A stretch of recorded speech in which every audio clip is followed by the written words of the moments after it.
Muli po, magandang gabi po sa inyo mga kapatid. Ang topic po natin sa gabing ito po ay tungkol po sa halamanan o hardin ng garden po natin. So kung titingnan po natin, mahilig po tayong tumanaw ng garden. Kapag nakita tayo ng garden, napakaganda. Ano po? So maaliwala, may kapayapaan ang isang hardin o garden kung titingnan natin.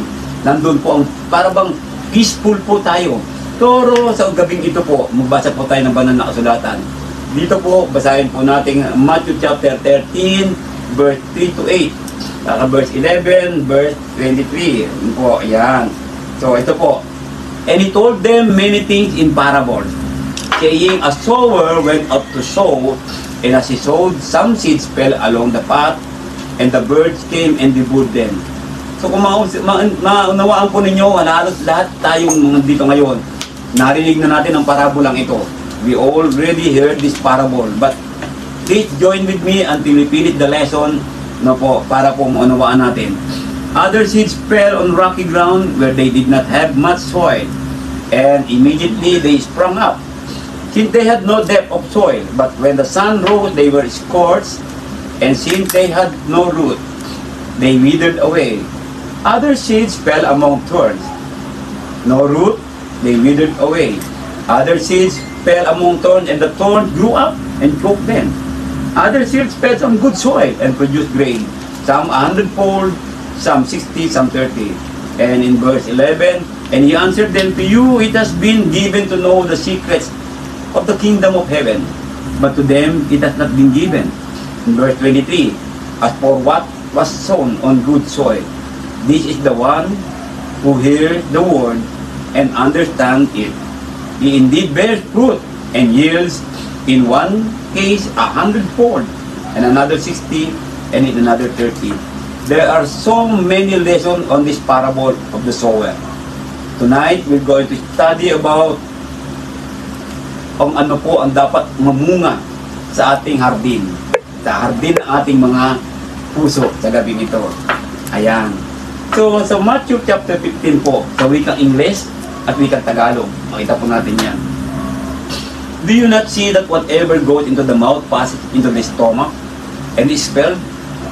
But what comes out of the mouth proceeds from the heart, and this defiles a person. Ito po, ayan, ito daw po nagpaparami sa tao. For out of the heart come evil thoughts, murder, adultery, sexual immorality, theft, false witness, slander. If you remember, last Wednesday we studied about this verse. These are what defile person, but to eat with unwashed hands does not defile anyone. Yung wikang Tagalog, ito po nababasa po ninyo dyan sa ating screen. Ano po? So, kung titignan po natin sa bawat verse na binabasa natin mga kapatid, may mga bagay na dapat ito ang lumalago sa garden ng ating mga puso. Ayan. Ano po? Things that should be growing in the garden of your heart. So ano ba ang mga tumutubo sa ating puso? Kung nakita nyo po, halamanan, napakaganda, napakasariwa. Ano po? Ito ang mga tumutubo ba sa ating halamanan ng ating puso? Ito ba ay mga sariwa? Ito po ba ay nagbibigay ng kapayapaan? Ito po ba ay nagbibigay ng kaginawaan? Ano po? Pag-asa, tingnan natin sa gabi ito. Ating po talakayin. Mag-share na po kayo. Mag-invite po tayo ng ating po mga kapatid. Ano po? Ayan. Okay? So, mag-invite din po ako sa Churches of Christ habang ako nagsasalita po dito. Ayan. So, dito po, invitayin natin ang mga kapatid natin sa iba't ibang kongregasyon. Ayan. You should have at least, ayan, sa puso daw natin, dapat daw mayroong ito mga bagay na to. Ano po yun? Natin. 3 rows of squash. Kung sinabi natin squash, kalabasa, ano po, tama? Pero kung dito na natin, meron pong isang meaning itong squash. Ayan. So, meaning ng squash, yung parang pinipigil, piniga, no? Ano bang tinatawag na ganon? 5 rows of lettuce. Lettuce. O, ano po yung lettuce na to? Ayan. Natin. Then, 3 rows of turnips. Ano kaya yung mga yun? Para bang turnip. Kung tawag natin, turnips. Ayan. So, 7 rows of peas. Kung tingnan natin, magbigay nga kayo ng isang halaman na may ng pea. Ano ba mag-start ng pea na halaman? Garden. Ano po? P, letter P. Mag-inibigay kayo. Ayan. Sabi ni papaya daw. Ayan, ano po. No? Marami pong P na tinatawag natin. Pipino. Pero cucumber po yun, no? Kulitin na natin. Ayan. Maganda po yan. So, take note. 3, 5, and 3, 7. Yan daw po dapat na mga ibang bagay. Ilang bagay lang po na ito daw dapat ang tumutubo sa ating halamanan ng ating puso. Sabi may halaman ng pupuso natin. Ano po? Tingnan natin yung gabi to, Huwag po kayong aalit dyan. Samahan niyo po ako hanggang matapos po ito. Ayan. 3 rows of squash. Pag sinabing row, yung alam niyo po yung row, di ba? Siguro nasubukan niyo mag-garden. Ano po? Ako nasubukan mo mag-garden ng elementary. Binigyan ako ng teacher ko ng O, 0. Akala ko 0 eh.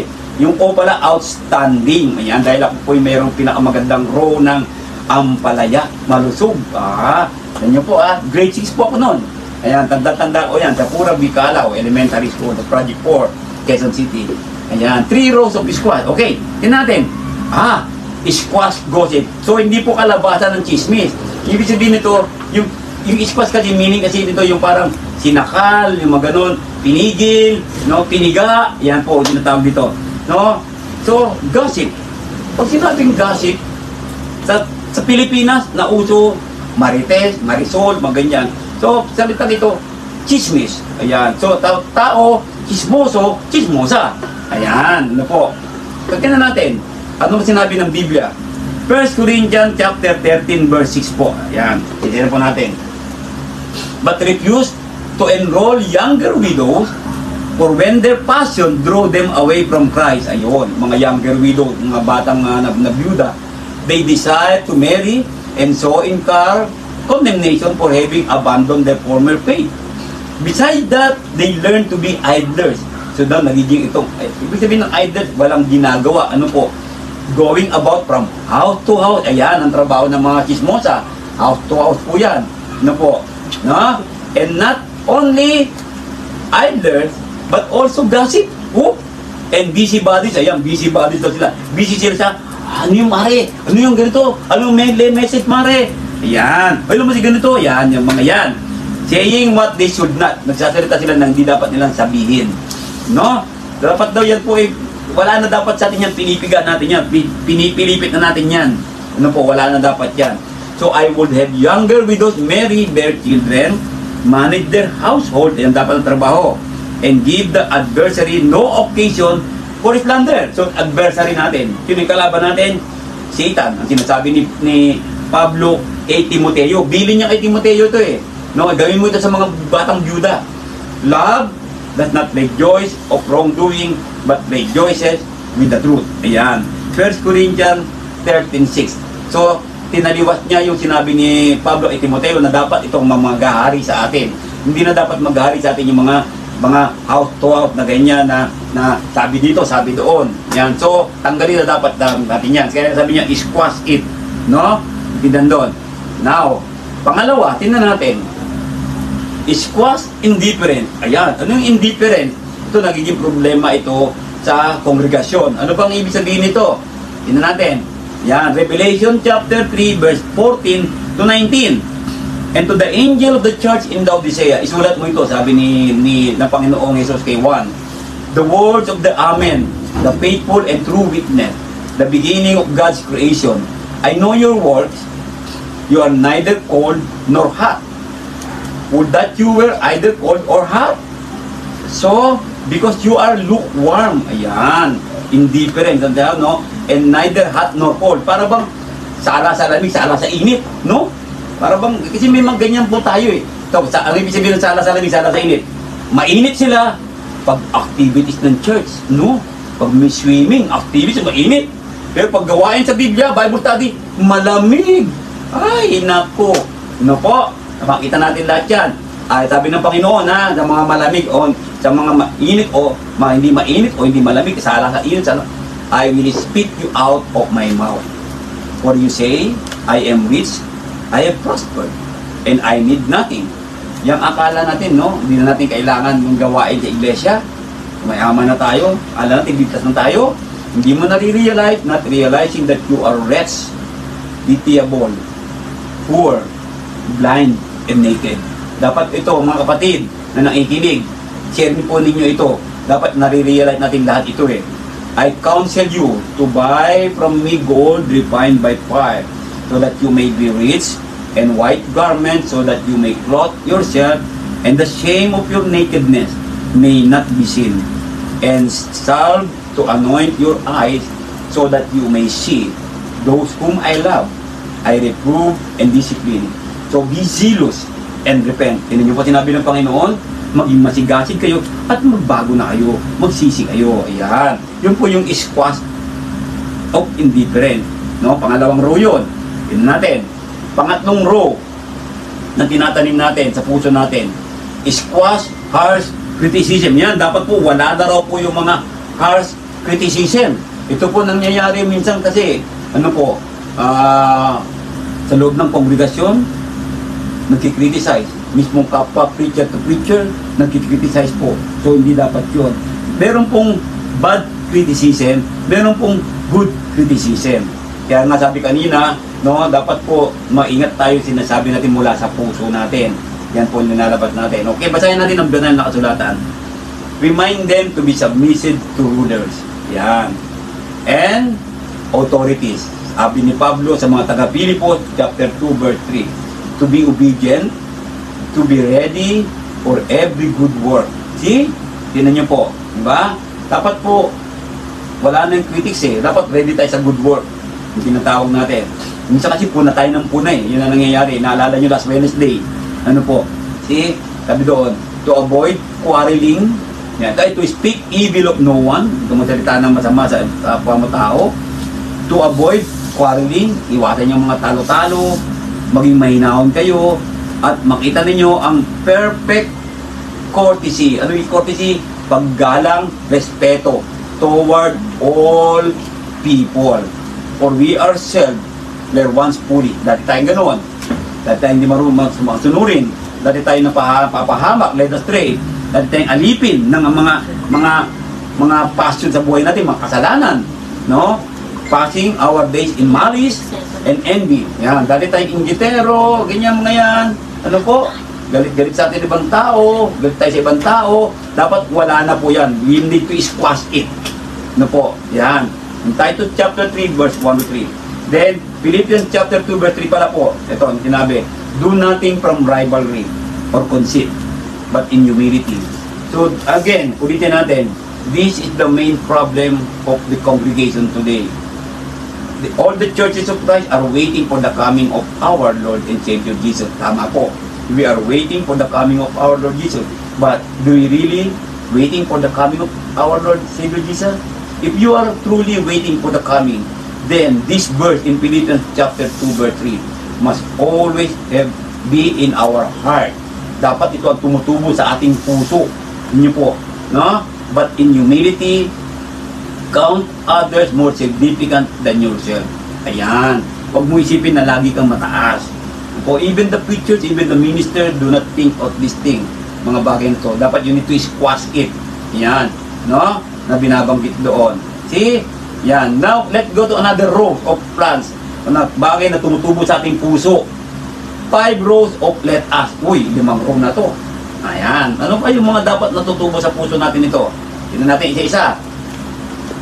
Let us deny self. So maraming nagsasabi, no, alam natin ito, the Word of God, we know the Word of God that let us deny ourselves. No, sabi ng Panginoon, take up your cross and follow me. So taking up the cross of Jesus Christ, we must deny ourselves. What does it mean? Ano po ang ibig sabihin ng deny ourselves?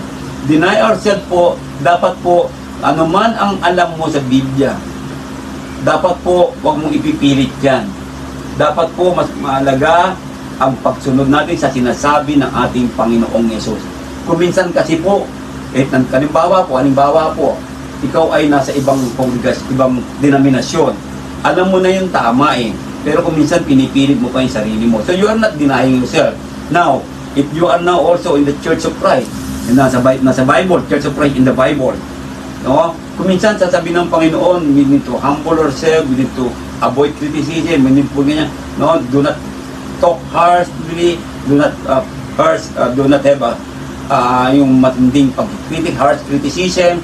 So, we are not denying ourselves. Ang malinaw po sa row na to, na puso natin dapat po, andito lumalago po, deny self natin. Anong ibig sabihin nun? In Matthew chapter 16, verse 24 po, ayan. See, if anyone would come after me, then you po, malinaw, let him deny himself and take up his cross and follow me. So, we are claiming that we are Christian. We are claiming that we are preachers. We are claiming that we are ministers. We are claiming that we are true servants. We are claiming that we belong to true church. But do we really? Totoo po ba, mga kapatid, na dinanay mo na ang sarili mo? Sasagot ka ngayon, opo. Now, check yourself first. Tingnan mo mabuti. Kasi po, kuminsan kasi nagmamatigas tayong lahat eh. Akala mo, sigurado na tayo sa kaligtasan natin. Malinaw sinabi kanina sa may Revelation chapter 3 na po, na binasa natin kanina. Baka isuka tayo ng Panginoon Diyos. Sabi doon. So ngayon po, tingnan niyo po, deny himself. No? That is individually. Now, in Philippians chapter 2, verse 5 to 8, ilagay mo sa isip mo to. Among yourself, which is yours in Christ Jesus. Tingnan niyo mabuti ha, na sa inyo ang Panginoong Jesus. Ayan. Who, though he was in the form of God. So, everybody knows about the humility of Jesus Christ. Why Paul wrote this in the book of Philippians? Why Apostle Paul remind those Christians in Philippi? Why? See, why God allow it?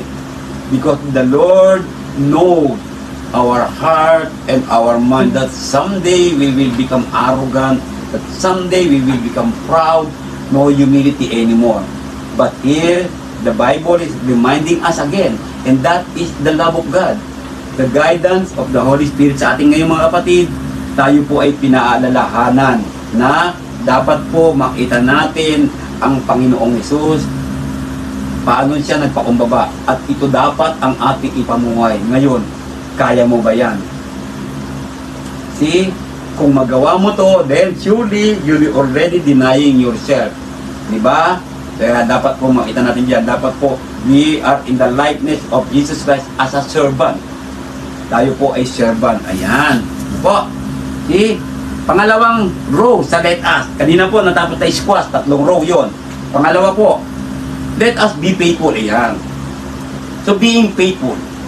Alam po natin kung ano yung ibig sabihin ng pagiging tapat. But are we really faithful enough to God? Hindi po. In season and out of season.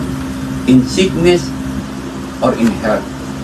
And for richer or poorer. Dapat po ganun tayo ka-faithful kay God. Umuulan man o umaaraw. Tingnan niyo po. Whatever weather we have this global war, we have this, sabi natin na, yung climate change. So, dapat po ang pananampalataya natin hindi po nag-change. Ayan. Ano po, na binabanggit natin. Tingnan niyo po, 1 Corinthians 4:2. Moreover, it is required of steward that they be found trustworthy. And who are the steward? Tayo po yung steward. Tayo po yung tagapamahala lamang. Whatever you have now in your life, beaches, bahay, lupa, cellphone, gamit, pera, damit, ikaw ay tagapamahala lamang. Tingnan niyo po, hindi po pag-aari yan. Kaya dapat po, nandun po yung tumutubo sa atin na tapat tayo sa atin pong pinapag-alaga sa atin ng Panginoon Diyos. Binigyan tayo ng mga blessing, financial, dapat tapat po tayo paano natin gamitin po yan ng ayon sa Kanya pong kagustuhan. Lalo na po sa mga giving pag Sunday. Revelation chapter 2 verse 10 in easy to read version. Do not fear what you are about to suffer. Tingnan niyo po, di ba? So denying ourselves, no, nandiyan po talaga, no, suffering will come to our life. Pero sabi ng Panginoon, huwag kang matakot kung darating ang panahon na ikaw ay magsasuffer. Behold, the devil is about to throw some of you into prison. Tingnan niyo po, ayan, tutuksin tayo ng diablo sa mundong ito, na tayo habang nagsasuffer tayo, mawawala ang katapatan mo sa Diyos. Hindi ka na mag-worship, no? Yung mga bagay na, isipin mo lagi ang mga physical na bagay, material na bagay, kalimutan mo na ang Panginoon. Diyo po yung nangyayari, tinukso ka ng diablo, sabi niya doon. Diba? that you may be tested, and for 10 days you will have tribulation. Ano po yung 10 days? Hindi po literal na number 10 po yan. Hindi po literal na 10 araw. Ang ibig sabihin po na 10, kumpleto po ang suffering o panunukso ng diablong gagawin sa iyo. Yan po ang ibig sabihin. Kaya po dapat kang maging matapat sa Panginoon Diyos.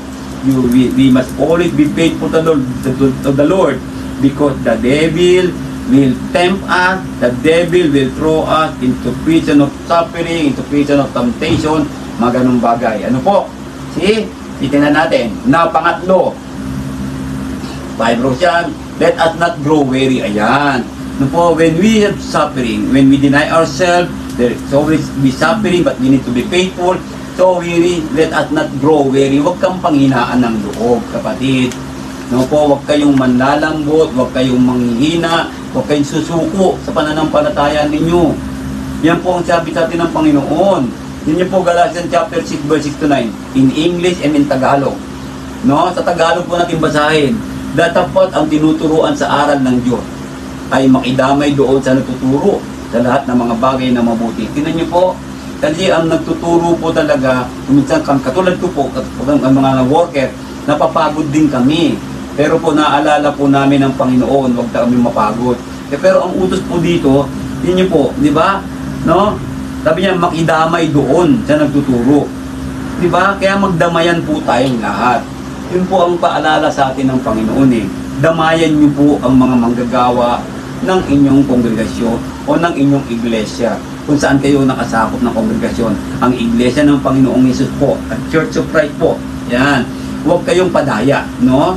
Ang Diyos ay hindi nagpapabiro, sapagkat ang lahat ng naiyasik ng tao ay siya namang aanin niya. Ayan, tandaan niyo yan. We cannot, sabi doon, hindi natin pwedeng madaya ang Panginoon Diyos. Kung ano ang itinanim mo, yan ang aanin mo. Kaya po dapat magtanim tayo ng maganda sa ating puso. Yun niyo po, maging maganda po. Kung halimbawa may activities, ali kayo, magpapainom tayo ng free iced tea, bigyan tayo ng tinapay, tumulong po kayo, damayan po ninyo mga manggagawa, lalo-lalo na mga kabataan ng kongregasyon. Pero nasaan kayo? Bakasyon pa naman ngayon, walang pasok. Di ba? Kung di nyo doon, see? No? Isang bagay na yan, na kaya sabi kanina, squash ninyo yung mga walang ginagawa. Kuminsan kasi, para bang, sabi sa Revelation kanina, active tayo sa ganito. No, neither hot nor cold. Hot lahat tayo. Uy, may swimming, ang ganito ganyan. Pero wala. Pagdating ng Bible study, maggawain tayo, evangelize tayo, wala din. Ano po? Ayan. So, kung titignan natin, kaya sabi ng Panginoon, sapagkat ang nag-aasik sa kanyang sariling laman, ay sa laman mag-aani ng kasiraan. So, ang buhay po natin, bilang servant, bilang alipin, katulad ng Panginoong Hesus, hindi mo na po buhay yan. Dapat po ang buhay natin ngayon ay iaalay natin sa Panginoong Hesus. Anong ibig sabihin? Iaalay mo ang buhay mo sa gawain ng Panginoong Hesus. Maging tapat ka lang, huwag kang panghinaan ng loob. Yan dapat ang tumutubo sa halamanan ng ating mga puso. Ano po? Sinasabi doon. At huwag tayong mga papagod sa paggawa ng mabuti, brothers and sisters. No? Do not be weary in doing good. Sapagkat sa panahonan ay magsisipag-ani tayo. Ano yung panahon na daanin tayo? Pagdating ng Panginoong Yesus. Kaya lagi kong sinasabi sa mga kasama ko eh, no? Huwag kayong mapagod. Sige lang, magbigay tayo ng magbigay, tumulong tayo ng tumulong. Kung hindi tayo manghimagod, ayan. Ano po? Ganda. Okay, pang-apat na row. Let us love God. Ngayon, tanong, brothers and sisters, do you really love God? Kung mahal mo ang Diyos, nag-share ka ba ngayon ng Bible link natin, Bible study? Did you share the Bible study ngayon? Sayan po, ulitin na natin. No, huwag kang mapagod mag-share ng Bible verse, huwag kang mapagod mag-share ng mga aral ng salita ng Panginoon. Aani ka rin po dyan. Ano po, sabi ko nga sa inyo, meron akong isang example, no, inaaya ko ng Bible study, nung siya po ay guro, first year high school lang yata siya, o elementary pa noon. Pero kailan lang po siya nabaptize. Hindi po, hindi nagpapagod eh. Andiyan dyan ang Panginoon. Yan. See? Mark chapter 12, 28 to 30. And one of the scribes come up and heard them disputing with one another. And seeing what he answered them well, asked him, ano ba yung dakilang commandment sa lahat-lahat. Ayan. Alam natin lahat yan. Narinig na ninyo yan. Ano po? The most important is, hear, O Israel, the Lord, our God, the Lord is one. Ayan. Ano po? And you shall love the Lord your God with all your heart. Ang ganda po nito eh. Mahal mo ba talaga ang Panginoon ng buong puso? Kung mahal mo ang Panginoon ng buong puso, nasaan ka sa gawain? Nasaan ka paglinggo? Ayan. Nasaan ka ang pagbibigay mo ng buhay mo kay God? Diba? With all your soul. Ayan. And with all your mind. And with all your self. Ano ang iniisip mo? Nasaan mo binubuhat ang lakas mo? Sayang ang lakas mo. Diba? Ibuhat mo ang lakas mo sa Panginoon. Diba? Isang example po, mga kapatid, pag umaawit kayo sa kongregasyon paglinggo, diba? Pero ba't hindi nyo binubuhos ang lakas ng boses ninyo sa pag-awit? Mas binubuhos nyo ang boses nyo pag-awit pagdating ng mga karaoke, kasayahan dyan, kasayahan doon. Walang masamang kumanta sa kasayahan. Pero dapat naman po pagdating sa pangkongregasyon, ibuhos nyo rin ang lakas nyo. No, ibuhos nyo po ang lakas ninyo sa gawain sa iglesia. Huwag lang ibubuhos ang lakas ninyo doon at isip ninyo sa mga ano yung tawag dito? Mga swimming, party, ganyan, no? Pagdating doon, active eh. Bigayan dito, tumatanggap tayo ng mga bagay, binibigay ng kongregasyon, active tayong lahat. Pero pag tayo magbibigay sa kongregasyon, nasaan po tayo? Yan, kaya sabi Panginoon, be faithful tayo, huwag kayong mapagod, mahalin yung Diyos. Yan, okay? Panglima, let us love others. Brothers and sisters, do you really love other people? Do you really love your sisters and brothers in Christ? If you do, then yan po dapat ang tumutubo sa hardin ng ating mga puso. Mga bagay na tumutubo sa ating puso. Ayan, tinan nyo po. You shall love your neighbor as yourself. Diba? There is no other commandment than this. Wala na pong matinding utos dito. Ito na po talaga ang sinasabi ng Panginoon. Hindi? No? Ngayon, mahal mong kapwa mo, sasabihin natin, opo, na-share mo na ba ang Bible? Mahal mong kapwa mo, nasaan ka sa gawain ng iglesia?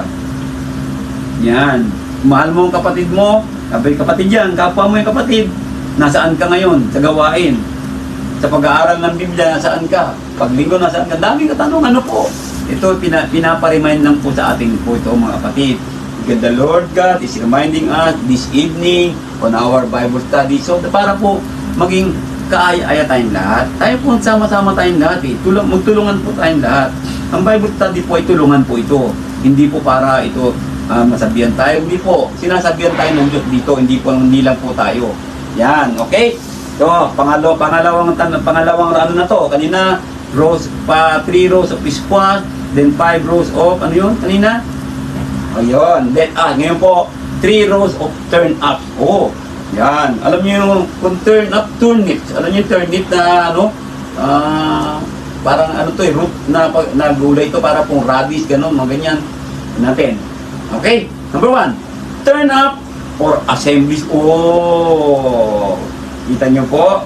Turn-up for assembly. Puso. Mga kapatid, tarang gilas. Puso. Nasaan ang pagtubo ng turn up sa puso mo? Ito po, ayan. Ano sinabi ng Biblia? And let us consider how we stir up one another to love and good work. Hindi nyo po ba alam? Ito po ang purpose po ng worship eh. Aside from praising the Lord, giving giving ng pagpaparangal sa Panginoon, aside from that, ito po, isa sa mga purpose. Bakit po? Ano po, tayo po ay, sabi doon, mga udyukan. Sabi kang stir, hahalukayin. Ano po, hahaluin. Ano po, ang ibig sabihin, yung love and good work sa bawat isa sa atin. Di ba? So yun po yun eh, kasi po nakakapagpalakas eh. Kaya sabi kanina, di ba, huwag kang panghinaan. Di po, kaya kung makita mo yung kapatid mo, masaya, di ba? Katulad din isang gabi, isang linggo, meron akong kapatid na matagal siyang nawala. No, nakita ko siya eh. Uy bro, nandito ka. Ay, tuwa po talaga ako. Masaya po, sinabi ko sa kanyang kapatid. O, sabi mo sa kapatid mo, masaya ako, nakita ko siya. Yun po dapat ganoon. Kasi nakaka-unlock po yun, nakakaganyak po yan. Yun po, huwag niyo pong ipagwawalang bahala ang pagtitipon natin paglinggo. Minsan nga naghahanap kami, o yan si ganito, yan si ganyan. Ayan. Di ba na masaya po makita natin? Ang sarap na saya-saya natin. Sama-sama tayong lahat. Hindi niyo po ba alam? Ang worship, assembly, practice na po yan. Practice na po yan. Yan po ang gagawin natin sa langit. Di ba? Paano ka makakapag kung hindi ka marunong mag-practice? See? Yan po. No? Na binabanggit. Ang sabi doon, as you see the day drawing near. Sa ibang translation, as you see the day approaching. Yan po, sa pagdating ng ating Panginoong Jesus. So, ano ibig sabihin nun? Dapat po huwag tayong titigil. Kaya sabi kanina, be faithful tayo eh. Yung po kanina sa let us be faithful.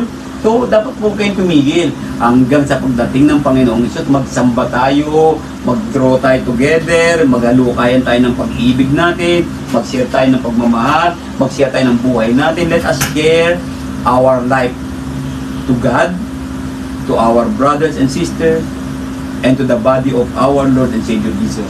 Sharing your life, meaning giving your life. Yun po, huwag kang panghinaan, sabi ng Panginoon. Diba? Kapag ginagawa natin yan, there is always suffering in our life. Sabi ko din sa Revelation chapter 2, the devil will throw you into prison. So kasama po sa buhay natin ang suffering at trial sa buhay natin. But do not give up. That's why nandito po ang kongregasyon. Tulong-tulong po tayong lahat. Ayan. Pangalawang, turn up. Turn up with a positive attitude. Yun. Positive po. Ito ang hinahanap natin lahat eh. Kailangan natin to eh. We need to be positive sa lahat-lahat. Tanggalin niyo po ang negative natin. Kaya nga sabi ko yan, kaya nga, di ba ang positive po plus, cross? Kaya nga si Cristo sa cross, you know, cross. Yan. Ano po ibig sabihin? Philippians 4:8. Finally, brother, whatever is true, whatever is honorable, whatever is just, whatever is pure, whatever is lovely, whatever is commendable. Ayan. Yan yung mabuti. See? True, honorable, just, pure, lovely, commendable. If there is any excellent, yun po, if there is anything worthy of praise, kung may mga bagay pa nito, mas matindi pa dito, at kung may mga bagay pa na kaaya-aya sa pagpupuri, ito daw po ang iisipin natin.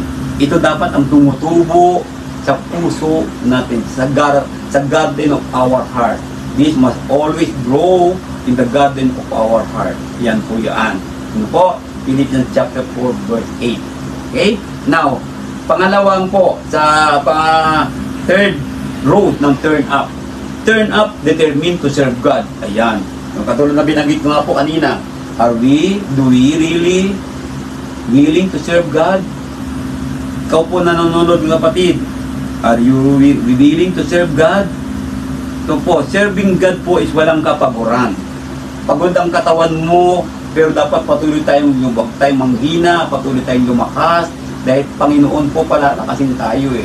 Kaya po mga kapatid, itinan niyo po, diba? We must be determined. Determinado ka eh. No? Determined to serve God is determinado kang pumunta ng langit. Yun po ang dahilan eh. No? Na binabang, ano sinabi ng banal na kasulatan?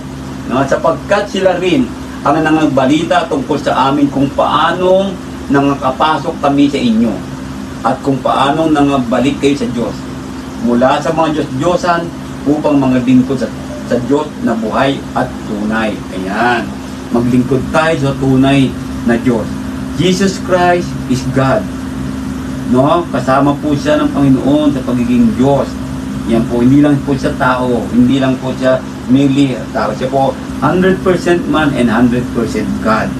Ano po? Yan, nabasa natin kanina sa Philippians po yan. Babasahin natin. No? So, mahalaga, makita natin dito, no? Dapat po, ayan po nakita sa atin, sa buhay natin lahat. Okay? So, sabi doon, determined to serve God. We must be determined. Ngayon, 7 rows of peace. Last na po na ito, natutubo sa atin.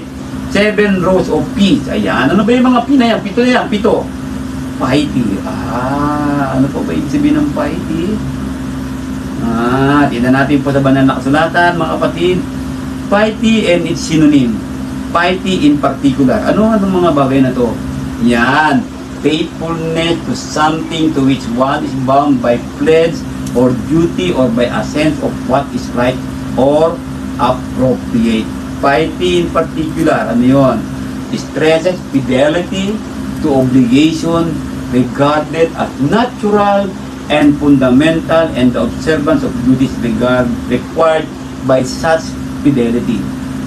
Yan po, dapat po taos puso tayo na naglilingkod sa Panginoon sa ating mga obligasyon bilang kanyang anak, bilang kanyang servant, bilang kanya pong manggagawa. Yan, tandaan niyo po, we are co-workers of Jesus Christ our Lord. Yun po sinabi ng piety na binabanggit doon. Now, therefore, preparing your mind. Paano mangyayari yun? Paano gagawin to? Sabi ni Pedro sa atin ngayon, prepare your mind for action. Yun. Are you prepared for action? Di ba? Inarinig mo sa kongregasyon, the announcement, we will have door knocking, we will have out to out, we will have feeding program, we will have anything like this. Now, are you prepared? And being sober-minded, set your hope fully on the grace that will be brought to you at the revelation of Jesus Christ. Pansinin niyo mabuti, at the revelation of Jesus Christ. This is the second coming of our Lord. Ayan. As obedient children, ano po? Do not be conformed to the passions of your former. Dati kang ignorante, dati kang walang alam, dati kang nasa masama. But as He who called you is holy, tinawag ka nito, you also be holy in all your conduct that is piety. Ano po, dapat po nandun po yung pagsisikap natin, katapatan natin, no? Ating mga pag-ugali, maging malinis po tayo, maging banal tayo. Yes po, sa mundong ito, nagkakasala tayo, pero po, dapat po yung mga kasalanan na yan, huwag natin balikan pa. Nasa mundo tayo andiyan po yung diablo tutuksuin tayo Sabi nga, the spirit is willing but the flesh is weak. Pero wag mo naman po laging mahina ang flesh natin. Tandaan niyo po, pinapalakas tayo ng Panginoong Jesus through the word, sa pamamagitan ng salita ng Panginoon. Ayan. You shall be holy, for I am holy. Why? Why Peter wrote this word? Why God told us, all of us, to be holy? Because without holiness, hindi ka makakapasok sa kanyang kaharian sa langit. Yun yun po. Kaya sabi niya, huwag kang maging manghinahod, huwag kang mapagod sa pagsisikap mo maging banal. Iwasan mo lahat yung mga bagay kanina sa squash, yung 3 rows of squash, tanggalin mo na yun, mga bagay na yun. Sinasabi doon, no? Ngayon po, pangalawa, prayer. Yan. Did you pray? Prayer, tandaan niyo po, is the only communication that we have in God. Sabi niya, prayer without ceasing. Ayan po ang ibig sabihin. Pangatlo, purity, kalinisan, kadalisayan. Do you not know that the unrighteous will not inherit the kingdom of God? Alam natin lahat to We already heard this Bible verse. Huwag kang papadaya. Neither the sexually immoral, nabagin natin noong araw Wednesday ito. Di ba? Huwag mo sabihin na pwedeng lahat ng bagay. Ano po, hindi po lahat ng bagay pwede. Titignan mo kung ano yung dapat ayon sa Panginoong Diyos. Ano po, na binabangit, pwede na ako ganito, pwede na akong ganyan, hindi po pwede yan. Isa lang po ang pwede, ang pagsunod sa salita ng Panginoong Diyos. Tandaan po natin yan. No, we don't have a right to bind any other doctrine in the congregation of God. Wala tayong karapatan mag-bind ng aral. Huwag mong gawin yan, bawal ito, na wala naman sa banal na kasulatan. Dapat lahat ay ayon sa banal na kasulatan. Tingnan nyo po, di ba? Huwag mo ipilit na pwede ang pastora. Hindi po pwede yan. Walang pastora, wala po sa congregation na tinatawag na pastor. Po, kailangan brother and sister lang po. Hindi rin po pwede mga babae naglilid sa congregation, nagdarasal, nagpe-preach. Hindi po pwede po yan. Ano po, at iisa lamang po ang bautismo. Ang bautismo na dinadagdag ka ng Diyos sa kanyang kaharian. Ito po ang bautismo doon sa tunay na iglesia na nasa Biblia. At yung iglesia, yan ng ating Panginoon o ang Church of Christ na tinatawag. Ano po? Si Church of Christ is not denomination. Tandaan niyo po yan. At wala pong headquarters sa lupa yan. Ang headquarters po niyan ay nasa langit. If you have more question about that, just message me. Ano po? Yan. Do you not know that your bodies are members of Christ? Ito po, nakakalimutan ito ng mga Kristiyano Madalas, ito ay nakakalimutan ito ng mga Kristiyano. Ayan. Shall I then take the members of Christ and make them members of prostitute? Sino niyo po? Parang ito sinabi ng Panginoon, ginagamit mo ang dila mo sa pagpupuri, tapos gagamitin mo sa pag-curse, sa pagmumura. So, hindi pwede. Ayan. Never. Or do you not know that he who is joined to a prostitute becomes one body with her? Kapag ikaw ay nandoon sa kasamaan, kasama ka ng kasamaan. Ano po? Yan. But he who is joined to the Lord becomes one spirit with Him. No? Flee from sexual immorality. Every other sin a person commits is outside the body, but the sexually immoral person sin against his own body. Ayan.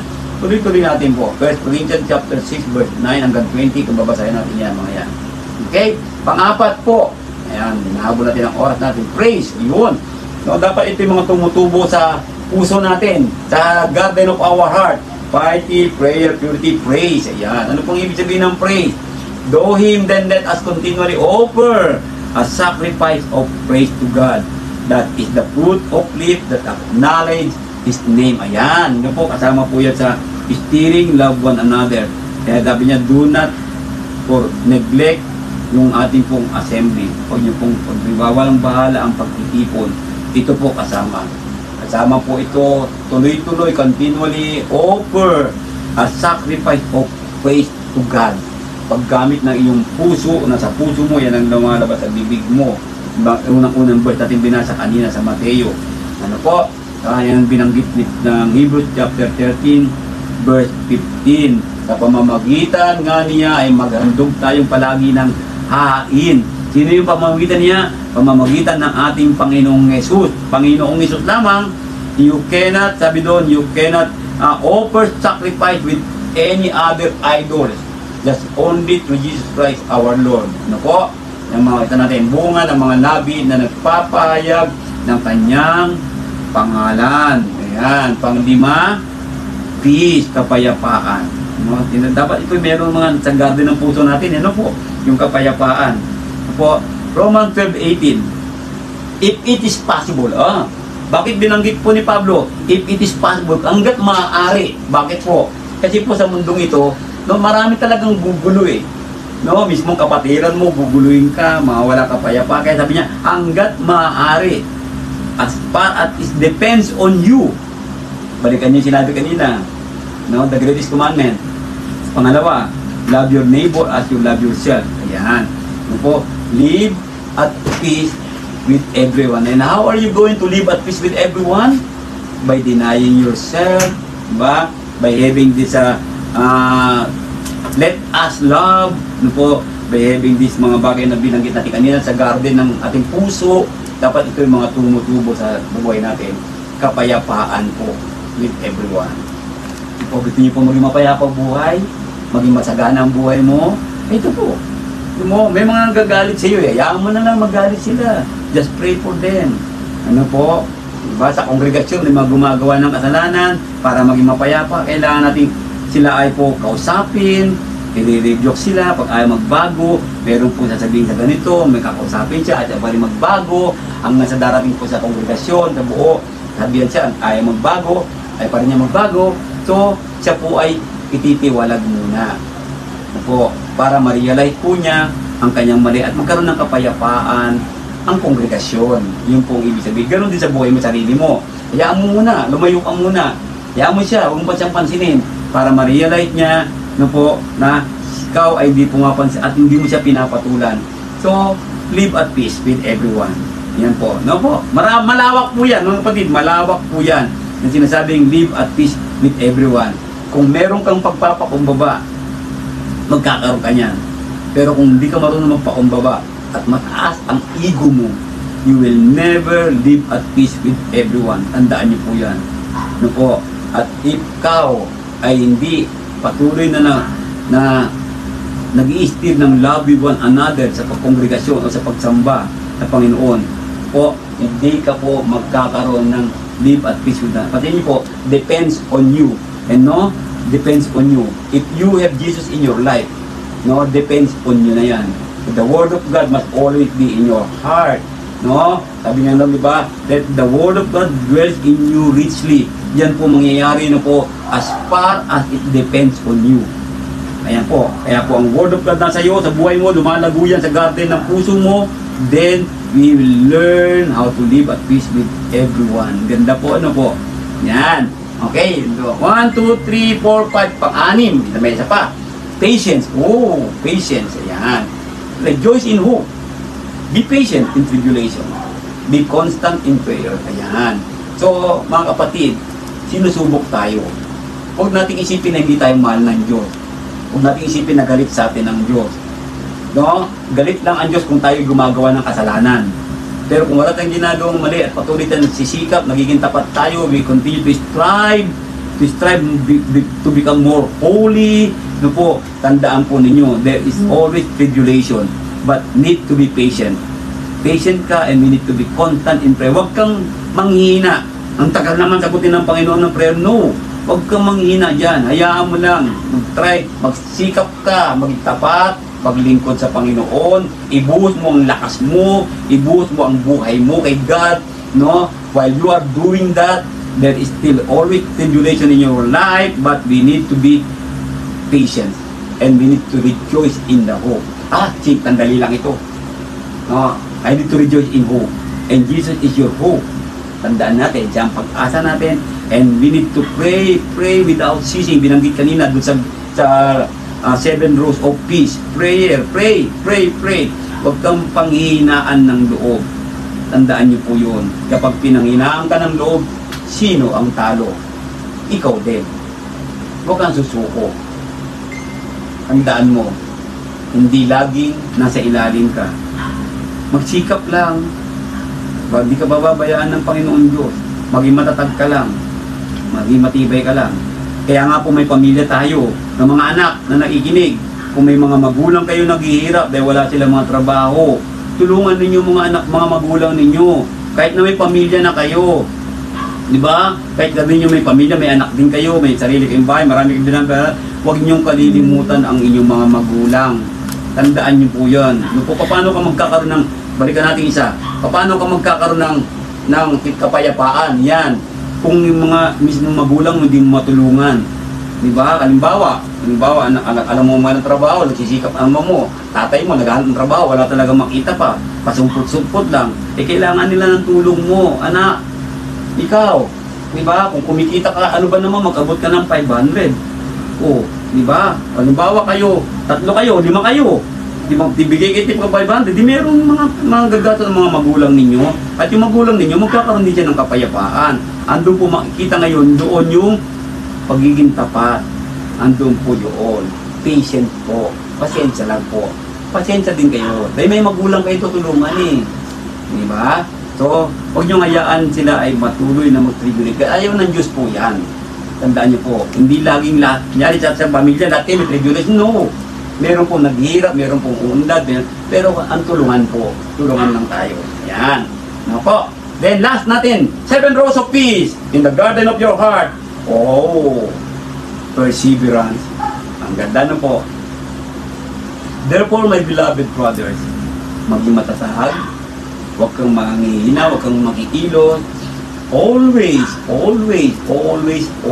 abounding in the Lord's work. Yan sinasabi ko eh. Kaya sinasabi ko yan kay Brother Romel eh. Dinoy, trabaho lang tayo ng trabaho. Sabi lagi yung sinasabi kay Brother Nonoy yan, isip dito, trabaho tayo ng trabaho. Kasi si Brother Nonoy kasama ko lagi. At yung may ibang kabataan sumasama sa amin, salamat sa inyo.